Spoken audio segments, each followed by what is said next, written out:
हाँ जी बिल्कुल, ईद की खुशियों को दोबारा करने के लिए, ईद की छुट्टियों को एंजॉय करने के लिए लोग जो है छांगा मांगा पार्क का रुख कर रही है। छांगा मांगा पार्क जो है, जैसे ही छांगा मांगा का नाम आता है तो उसके अंदर सबसे बड़ा, दुनिया का सबसे बड़ा मसूरी जंगल की फौरी ज़हन में आती है। ये जो महताबी झील है, ये छांगा मांगा जंगल के अंदर जो है एक बेहतरीन कुदरती माहौल से तैयार की हुई एक झील है, जिसमें बहुत सारे तफरीही मुकामात हैं, जिसमें झूला पुल है, ट्रेन है, वाटर बूट है। हर किस्म की उम्र से ताल्लुक़ रखने वाले सियाहों के लिए दिलचस्पी के यहाँ पे तमाम मौक़े मौजूद हैं।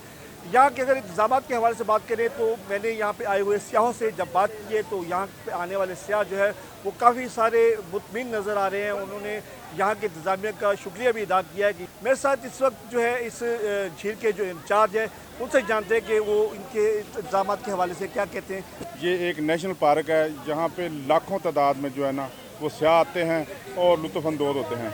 यहाँ पर हर तरह की सहूलत मौजूद है, सिक्योरिटी की आला इंतज़ाम है, महकमा जंगलात के और पुलिस के भारी मिकदार में जो है ना ज़्यादा तादाद में सिक्योरिटी के लिए मुलाजमीन तैनात किए गए हैं ताकि किसी को किसी तरह की परेशानी का सामना न करना पड़े। जी, जैसे कि आपने आबिद साहब की बात सुनी कि कहना है कि यहाँ पर जो है लाखों सियाह आते हैं और उनकी सहूलत के लिए हमने हर तरह के इंतजाम किए कि तकरीबन 100 से ज़्यादा जो महकमा जंगलात के जो स्टाफ है वो यहाँ पे तैनात किए गए हैं। पंजाब पुलिस की नौजवान हैं वो भी यहाँ पे तैनात किए गए हैं ताकि किसी भी नागहानी सूरत से निपटा जाए। इनकी जानिब से ये तमाम सियाहों को दावत दे रहे हैं कि छांगा मांगा पार्क में आए और यहाँ से खूब लुत्फ़ अंदोज़ हो।